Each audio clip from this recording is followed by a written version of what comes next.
leads just organically. And 60% of those have been through vendor referrals. So this is...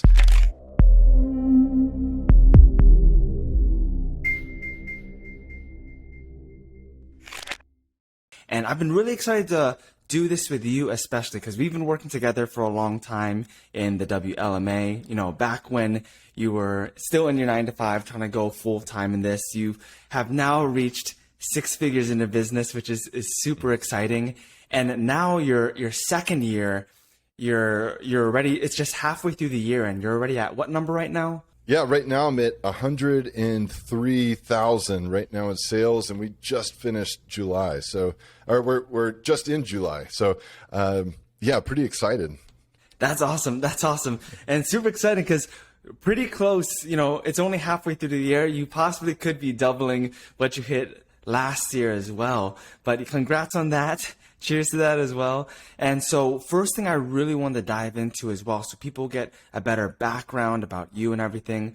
Tell me a little bit about, you know, more of your story. You know, what got you into wedding photography into the first place, you know, getting to the place that you're at now. What did that look like? Yeah, well, first off, thank you so much for having me. It's always a pleasure coming on and chatting with you. And I just to let you know, I decided to open a bottle of wine that one of my couples gave me after an engagement session. Cheers. So yeah, cheers to you.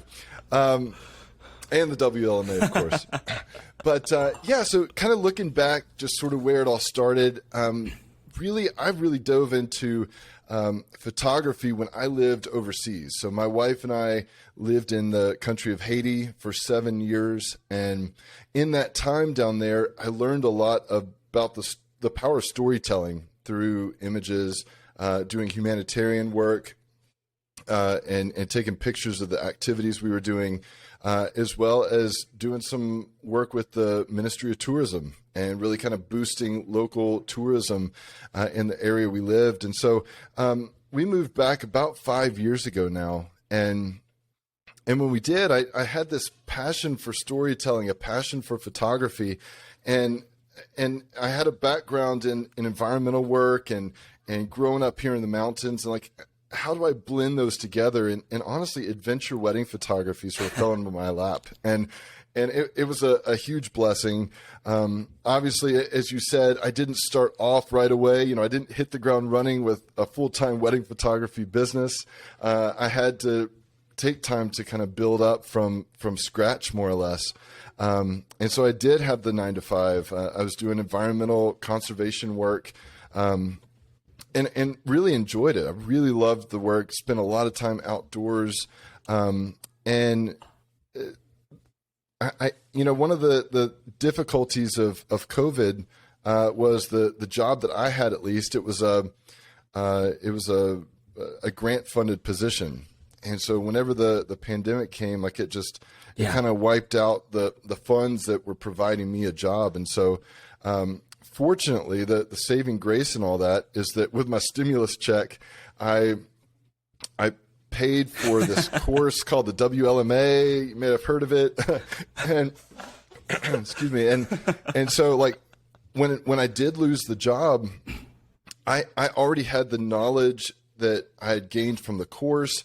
I had an entire community to back me up and really help me to spring forward into full-time wedding photography. And it just took off, and it's been really a fun journey for sure. So that's kind of where I'm at right now. That's so cool. And it kind of seems like we almost had, it sounds like we had a very similar journey into getting photography in the first place, because even before I got into weddings, I was a missionary in Bolivia and Peru doing like PR and photojournalism. Yeah. You know, just doing a lot of work there. And when I got back, I was like, okay, this is even a thing that I can use my camera to work. Where can I take this? You know what I mean? Yeah. Oh, go ahead. There's a little bit of a delay. No, that's fine. It was nice to kind of jump right in, to have that knowledge to sort of supplement the income before I went in full-time weddings. But yeah, it was nice to have that for sure. And so tell me a little bit about this, you know, making that transition, it seems like you had a very abrupt transition, especially with the lockdowns and everything that was happening. What were the struggles that you overcame where, COVID happened and you joined the WLMA and you really had to make big moves in the photography business to make this that full-time thing and everything as well? Yeah, I think the most difficult part was and the thing I said to a lot of people was my end goal was to go full-time wedding photography, but COVID more or less forced my hand to do it faster than I was expecting to. And so there was a lot of fear there. And even with lockdowns happening, I live in Tennessee, and so they weren't so bad here as opposed to some other places, but there was still a lot of fear there, and especially jumping into like starting a business during the middle of all that, it was a scary time for sure. But knowing that I had this knowledge, that I had these skills, and having the community of the WLMA to really back me up and help support me through the learning process and everything, I think that was what really got me through. And so just kind of overcoming that fear and just reminding myself, I know what I'm doing, I'm good to go. Like I've got this, and I had a lot of learning to do, of course, running a business and all that. But that all came in time, just patience and hard work, and it paid off. So that's awesome. That's awesome. Now I want to talk about kind of two different years, the year where you hit your first 6 figures, and then this year where you're kind of on that journey to possibly double it this year. Your first 6 figures that you made, for you, what were some of the key strategies to push you to that level? Yeah, I think one of the biggest ones that comes to mind, there's sort of three main categories that really come to mind for me. And the first is just client experience. I really am a people person. I love building relationships with people, and just having a good time. And so being able to give every client the same experience and just have a real good time with them, like that's something that, it means a lot to them. They're not just looking for somebody to come in and just take pictures. Like they're looking for a guide to help them through this wedding journey, honestly. And so having a great client experience was one thing that really propelled me forward. Another was, and this is a phrase that I use a lot with my couples. I use it in the mountains. I grew up saying it just in scouting and all kinds of stuff, but be prepared. I mean, you've got to be prepared for everything, whether that's being the expert, being the authority on what the sunlight is going to do in the mountains, what the weather is going to act like, how long the trails are, knowing all these different locations. As an adventure wedding photographer, I have to know all that stuff, but I also need to know how to navigate. Oh, there's an interested parent that wants to get more information about why their kid is paying so much for wedding photography. Like I had to be prepared for all of this stuff and really just know what I'm doing. And so I think that was something that also took me to that first 6 figure. And then I know it's a little cliche, but a lot of people often say, be your authentic self, but for me, honestly, like that really is something that I try to do. I really, like I said, I want to be a person that they enjoy working with. I had a couple that just booked me just a few days ago, and they finished the call by saying, even if we didn't book you, we would still want you to be at our wedding because you're such a cool person. Like you're the kind of person that we want to have at our wedding. It's like, honestly, that's a compliment that I love getting compliments like that, just because they see who I am. This is not like a fake thing that I'm not having to stretch to help them imagine that I'm a certain type of person. Like they see what they get, and I think people really like that. So I think those 3 things kind of in unison really took me to that first 6 figures. But looking at this year, where I'm at this year, I'm on track to double that number. I love the thought of even surpassing that, but we'll keep it realistic. But taking it to, in the 200,000 range, like that just blows my mind. But I think one of the biggest reasons that I foresee myself, doubling and getting into that 200,000 range this year is that I've really doubled down on the client experience. For me, that's one of the most important parts of this whole thing. It's good to be able to take photos. It's good to be able to run a business. But if the clients aren't happy, if the couples aren't excited with you and happy with you, then it's just going to be a struggle the whole way through. And so I've actually spent a lot of time putting together SOPs, standard operating procedures, on how each client is going to be basically coming in to Hunter Kittrell Photography and that experience through the whole time, whether it's,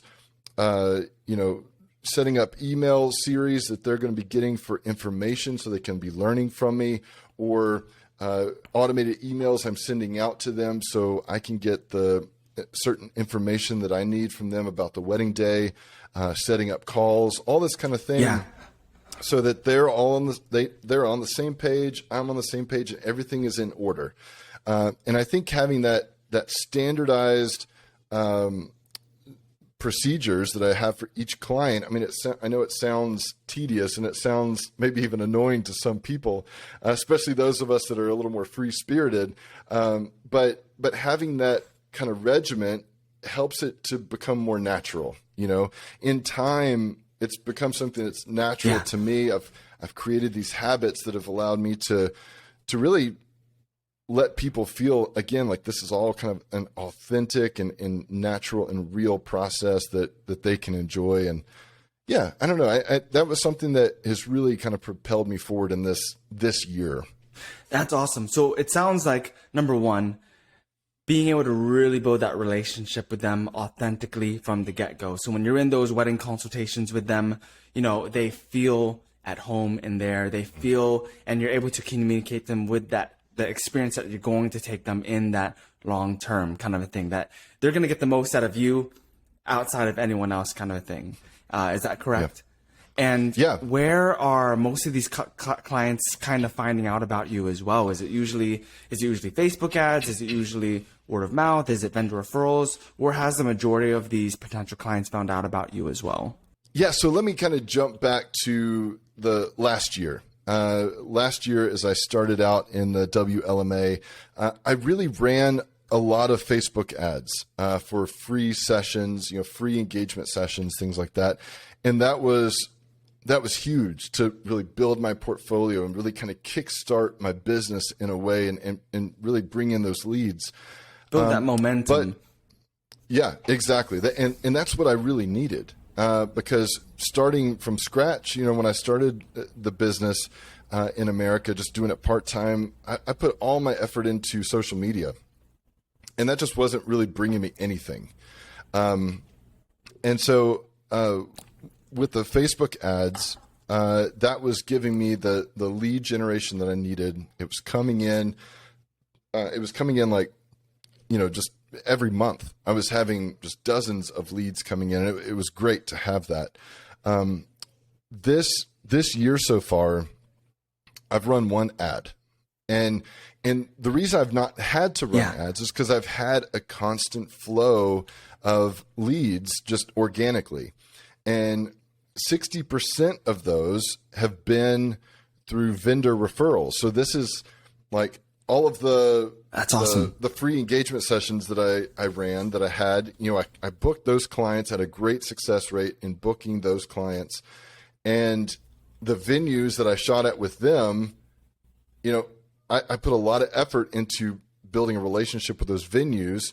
And now I'm turning around, and now that I'm on their preferred vendor lists, I've got just a constant flow of new leads coming in, and I've got a really high success rate for booking anyone that I'm talking to, basically. So it's really been a game changer to really get that momentum started with the paid Facebook advertising, and then moving into just the organic lead generation that's coming through, 60% through vendor referrals, and the rest are coming through either Facebook or Instagram, things like that. And actually, I've got quite a few coming just from Google searches as well. So, yeah, and that's super cool to see. And that's one of the things that we've seen become incredibly powerful. And what we often been teaching a lot of the students now lately as well is, because especially what I often call is short-term and then long-term strategies.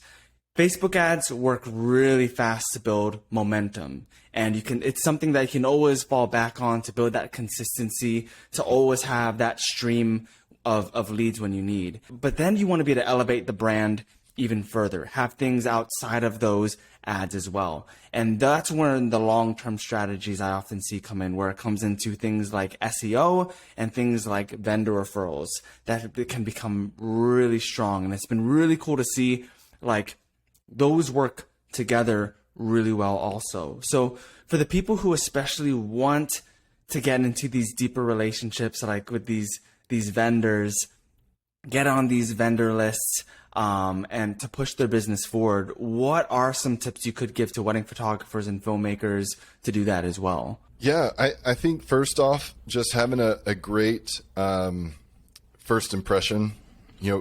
Most of the time, the venues that we're going to, it may be our very first time being there. And so having a great first impression with delivering, really high quality photos or video, and then being able to share with that venue, say, hey, listen, I want to share these photos with you so that you guys can use it for your advertising and social media purposes and things like that. And I don't know how many times I've had clients that not just say, hey, we had a vendor list from the venue that we found your name on, but also, hey, we saw that this venue was tagging you on their social media post. And so that's how we found you. And then we saw your name on the referral list. So it really, there's a lot of different ways that you can get in close with these venues. And a lot of them are happy to share your stuff. And it seems like, honestly, there's so many new venues popping up all the time. Like, there's some of those venues that are going to be really hard to get access to. Maybe it's a castle that has, $100,000 weddings every week or something. It's going to be a little bit harder to get on a list like that. But there's places that are popping up every day that you can find, and maybe they don't even have a vendor referral list yet, and you can get connected with them and get in there. Exactly. There's been some venues around me in East Tennessee that, maybe they're only a year old or 6 months old, and they've just started. And so they want to build out their portfolio as well. But if you go in there and say, hey, listen, I've got a drone, I've got a really nice camera, I'd love to just take some pictures and just gift those to you. Like, not say like, hey, charge, I'm going to charge you for this. You got to pay me for these photos, but just say, hey, this is a gift to you guys. That's great. And a lot of places, especially in slow months, a lot of them would be totally happy if you want to come in and put together like a venue walkthrough tour. That's a place that's a way to, like, for you to showcase that venue on your social media, but it also gives them, free advertising for them. And so they're happy to do that. And so, a lot of venues have really nice websites and stuff. A lot of times they already have all the information right there about the venue, pricing and what is offered and all this sort of thing. And so a lot of times it's really easy to put together, value content for couples, with using the information you can have right there. So it's really not a difficult thing, getting connected with these venues. It just takes time. And that's kind of that's the absolutely. most difficult part, I think, is just the time, there's no need to be worried or scared about it or anything. Just hop in there and just start a conversation. And a lot of times you'll find that they're completely open to it. Yeah, that's so true. That's so true. And one thing that I've often coached as well, and you're absolutely right, when it comes to those super established, really high-end venues, those take, one, you got to be freaking good, to get in there, and two, because they already have a list and everything as well, and two, you often have to be able to show, all right, not just what they can do for me, what can I do for them, to be able to build that relationship with them, to see why working with you is absolutely worth it. And so one thing that even I did early in my career when I wanted to get into a lot of these venues is I knew that, all the photographers out there, they're already asking them like, oh, how can I get on your vendor list? They're having a ton of people already ask them that as well. So one thing that I would do is I'd reach out to them and I'd offer to do headshots and stuff for, their staff, or maybe shots at their venue, or like you said, maybe drone stuff that you can get. And now you're getting in there, you can build a relationship with them. You can get in there, talk with them, make friends with them, and they're much more likely to, be more open to talking about that conversation now. And especially with the new venues as well. I remember when this new venue popped up in Chattanooga, they're reaching out to like all the wedding photographers around because they needed a referral list, to be able to send their brides to and everything. But all can be really great things as well. And especially just starting those conversations with all those venues that you go to, I think is a really great idea. Just networking in that natural way. Yeah. And getting a feel of this as well. So would you say that the biggest variable from last year hitting 6 figures in 12 months to this year hitting 6 figures in 6 to 7 months was that more long-term strategy of vendor referrals coming on top of everything? Yeah, I think so. And, I think one of the reasons why I was a little bit slower to grow at first, and even especially like when I had the 9 to 5, I didn't have the availability to be traveling quite as much. But being able to travel, and to be honest, about half of those, I said about 60% of the weddings I'm shooting, about half of those are venues that are 3 or more hours away. And, that's not feasible for everybody. And yeah, of course, I'd love to shoot some more local weddings. But again, kind of working with these amazing couples in this region, sometimes it does require me to go a little farther. So one niche that I've sort of found that's related to this topic here is that through the vendor referrals, through some of the social media stuff, but especially Google, I'm getting couples from outside of my region that are traveling to my region as a destination wedding. And so, like some of the weddings I've shot lately are couples from Florida, Louisiana, Indiana, Ohio, are all coming to Tennessee or Western North Carolina for their weddings. And so like they want the mountains here. Yeah. And so being available to travel and meet them in different places. I'm actually heading up to West Virginia this weekend to shoot an engagement session. This couple's coming all the way from Washington, D.C. to West Virginia to meet up with me and shoot there. I had a couple just a few weekends ago that drove all the way down from Indiana to meet me to shoot in the mountains. And so it's really cool that I've sort of found that niche. But because there's people coming to the area, I've got to be a little more flexible sometimes to get out and move, as opposed to only looking local. I think that's some photographers get in trouble because they think, oh, it's too saturated here. There's too many other photographers. Like there's not enough couples or whatever. And that's just becomes an excuse after a while. But if you're willing to step out a little bit and get out a little farther, sometimes, for lack of a better word, there may be a gold mine just a couple hours away, you know. And I've got one wedding venue that's 3 hours away from me, but I've got 8 weddings booked there. Why wouldn't I do that? You know, that's awesome. So it is a little extra driving, right? But if the couples are willing, if photography is a priority for them and they like my work, then they're going to get me out there. That's awesome. That's awesome.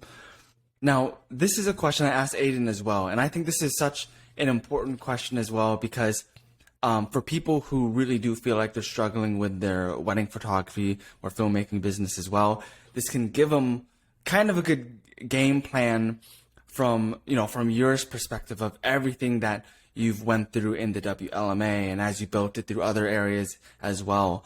So if you were to had to start, if say you moved to a whole different area, you had to start your business from scratch. No one knows about you at all, but you still have the knowledge that you have today.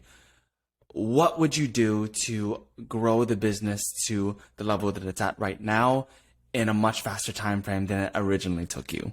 Well, I think definitely short term. I mean, we've kind of already touched on it. Short term, get those Facebook ads running. I mean, that is more or less, if you're doing them right, it's more or less a guaranteed way to get the funnel, get the leads coming into the funnel, gets them in front of you. And I don't know how many times I talk to people and I say, listen, when I do run ads, I say, listen, you would never have heard of me otherwise.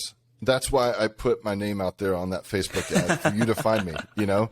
And at the end of the day, I do book a lot of those free engagement session winners just because, I've got the skills and I can deliver the goods, but they just never would have heard of me otherwise. So I think that's a great way to get started for the short term. Absolutely.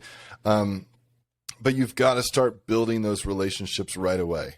And I felt like I tried to do this, and I mean relationships with other vendors, but especially with venues. I tried at first to build relationships with other vendors, whether that was like caterers or makeup artists or other photographers or DJs. Like I was trying to befriend all these, but that was not converting into leads at all. Like that was a completely wrong direction to go down. And I think the way that I see my business now, 2 years in, I mean, even at the point of being a year in to full-time wedding photography, I view my business as competition proof. I'm not worried about my business. It's competition proof, but not everyone else feels that way. And so not everybody else wants to be helpful, and so, but venues have nothing to lose by befriending you as a photographer. And so they're always a little bit more willing to help. And so I think as a short term, like hit the ground running with those Facebook ads, because you can turn those around. And if you're moving to a new city, you've never been there before, but you've got a portfolio already built, paid Facebook advertising can get you 10 new leads in a week or 2 weeks. They can just start. It's insane. it's going to be right there. And there's no reason to not do that. Right. But I think that's kind of the key starting point. And then, as we've talked about, just building those vendor relationships, and it's just gonna start coming in. Yeah, I think that's awesome. I think I'd have a similar strategy too. And for people listening, they probably hear us often talking about like model calls, free engagement sessions. That's not the only offer that you can do. It's a very good one for getting started though, for building momentum quickly.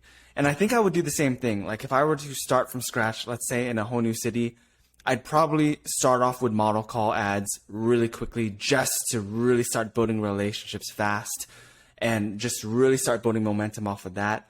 There are a lot of different types of offers that work out really well, like guides that you can send out just so you can get them into your funnel, all that type of stuff, start nurturing those leads. And I think I kind of jump into the same exact thing as you. Once I've started to build momentum with the ads and I have leads coming in every single month and I'm nurturing them and I'm starting to book clients, it would be, vendor referrals and SEO. Yep. Pushing those things as well. Because those, once you get those going, it takes a lot longer, like what we were talking about.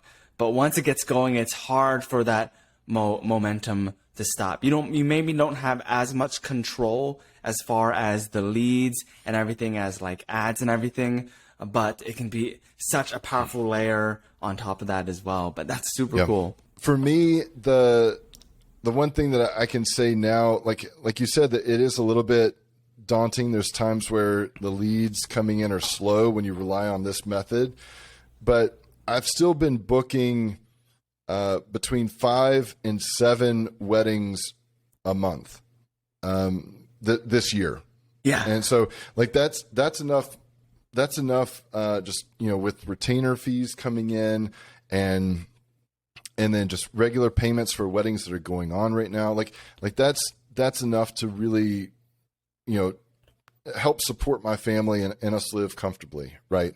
That's amazing. And so having that amount, there may be times where, in June, the month of June, for example, I didn't book a single wedding until the last week. And in the last week, I booked 5. And so it just like I was freaking out the whole month. I'm like, what is wrong with me? Like for 3 weeks, I didn't book anything. And everyone was telling me no. I'm like, what is going on? Like, what is wrong with me? All these organic leads are coming in, but nobody is booking me. But then in the various last week, I booked 5. And it just, so between 5 and 7 bookings a month, like, any photographer would be happy with that. Yeah, it's kind of like investing in stocks almost. Like if you can find the right vendor, let's say if it's a wedding planner, let's say if it's a venue, and you can find the right one with whether their business is growing really quickly or they already have that momentum, you can just feed off of it, kind of a thing. You know what I mean? Yeah, for sure. So we can get a feel of a little bit of the transformations as well. Starting out, maybe when you're just getting the business started and then to where you are now, how would you compare, who you were then and who you are now, etc.? I think I'm more confident and more natural. And so what I mean by that is the confidence part comes from just the experience. I had a videographer he wasn't working for me, but he came with the couple. They were a couple that was traveling down from Ohio to have their wedding down here in the mountains. And they brought a videographer friend with them, and it was his second wedding that he had ever shot. And he was just sweating bullets the entire time. He could barely stand without shaking. And I felt really bad for him, but I'm like, you know what? I was probably the same way on my second wedding. But just having the confidence to step in there and just be the authority. A lot of times these couples are nervous. They're scared. They're confused. They don't know what direction to go. They don't, and so for me to come in there and just be comfortable and confident and just say, listen, I'm here for you guys. Like I'm going to take care of you. We're going to get through this and have a lot of fun doing it. And you're not going to have anything to worry about. I don't want to be a point of stress for you guys at all. And then just go in there and rock it. So having that confidence to really step in there and do well at what I do, I think that's something that is different than at the beginning. But then also just being natural. And what I mean there is just it's all second nature at this point. You know, we talk about in the WLMA, we have different templates for kind of these like sales scripts and things that give you a good starting point to sort of learn from, and then you develop your own strategies from that. And I think for me, it just, you know, it's way to the point where now we're like, it flows just naturally. And people know that, you know, when you're going into a call just completely blind, like you've never met this couple before, and then they walk out of it saying, man, he's like, we want him to be our friend, you know, like it's just, it becomes a natural thing, just second nature for sure. So I think those are areas that have, I've developed and grown in, and that's helped to grow the business as well. Because those are definitely areas where I'm not looking over my shoulder. I'm not worried about the other guy. I do my thing. I do it well, and I'm just going to stick in my lane and keep on plugging away. Love that. And that's so true as well, because especially, you know, like when you do learn the album viewing, you know, process and everything that we share in the WLMA when it comes to wedding photography sales, it starts off very robotic. You're learning the script, which helps learn the process. But like as you continue just to do a lot more of them, you do meet with more couples, you make those mistakes, you learn from those mistakes, you start to get better. It starts to turn from script sales to behavioral sales. You know what I mean? You're still going through the process, but now it's a true conversation. Now you're able to really get a deep dive and have more intuition, you know, what's going on in this couple's mind, what is it that they truly want, and they're able to connect so much deeper as well. What would you, when it comes to sales advice, you know, for photographers who maybe are not doing wedding consultations, or maybe they're doing wedding consultations and they just kind of feel like they're winging it, they really don't know what they're doing, what are some pieces of advice you'd give to people who feel like they're in that boat? I think just making it all about them. Make that call all about them. I don't know how many couples I book, you know, hours after our call or next morning after our call, and I didn't tell them anything about myself. They don't know anything about me. And some may say, well, that's not good. But, you know, I put the information out there on my website. I'm as transparent as I can be and real to life as I can be on social media. And they see those things, and they kind of, some people really do dive into that and feel like they know me coming into the call. But when it's relevant, you know, I may share some information about myself, you know, how it connects with them. And, you know, there's times where a couple will say, hey, we went to Haiti on a mission trip one time. I'm like, oh, cool. Where did you go? You know, and we just start a whole conversation about this. And, you know, I always start the call by saying, you know, congratulations. Like, you know, this is an amazing time for you guys. Like, I'm so happy for you.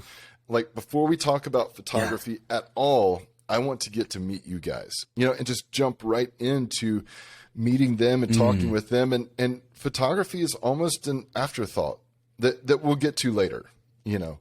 And so I think having that time of sort of opening up that conversation and really diving into them, who they are, what makes them tick, what about my work really speaks to them? Like, you know, going down that train of thought of getting them to do all the talking, that's really kind of key with any of these client calls. And I've had young photographers that will message me and like, hey, I've got this call with this person. I really want them to be, you know, a couple of mine that I'm taking pictures for. Like, what advice do you have? And that's always the first advice I give. Just make the conversation about them. Like, don't talk about yourself. You just go into it having all these questions, and you just ask about them, and they're going to kind of really be able to lead that conversation, and you can build off of what they say to take it to the next point. but yeah, I think that people love talking about themselves. I love talking about myself, but I have to really kind of reel it back in when I'm on these calls, to give them the platform to talk and share about their life and that sort of thing. And that's always been a really positive thing. Love that. Love that.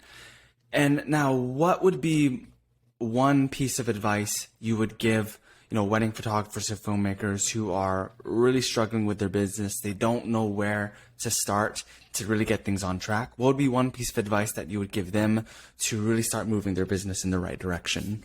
I think investing in themselves, investing in their education, investing in, obviously, shameless plug for WLMA, building a community around you, and having, just a support system. Honestly, I think that's the way to do it, because you can get really bogged down in all of this business stuff and all of the, the editing, and you can just get so bogged down and not have fun with it. Honestly, people get burned out all the time. But I think just having fun, obviously you do have to put in the hard work. If you're struggling and you're not booking clients 100%. And you're not finding success, that's because maybe you're not working hard enough. And I know that sounds insensitive, but and there was something for me especially when I first started out, that I would find myself comparing my situation to others. And I was like, man, that young person, they don't have kids. Like they have all this extra time in their life. Like they can dedicate so much more time to this photography thing. And then I'd have to just reel it back in and be like, man, you're in the situation that you're supposed to be in. Like I've got 4 kids. And I've got an amazing family, and that comes first. But I also need to work my butt off to make this business thing work. So there was a lot of 2 a.m. nights, and then getting up at 6 a.m. the next morning to get the kids ready for school. You've got to make those sacrifices if you want this business to work. And I think that's really for any business, but especially with us being creatives in the wedding industry, it is a saturated industry. Everyone thinks they can be a photographer. But if you want to rise above that and be better, you've got to put in the work.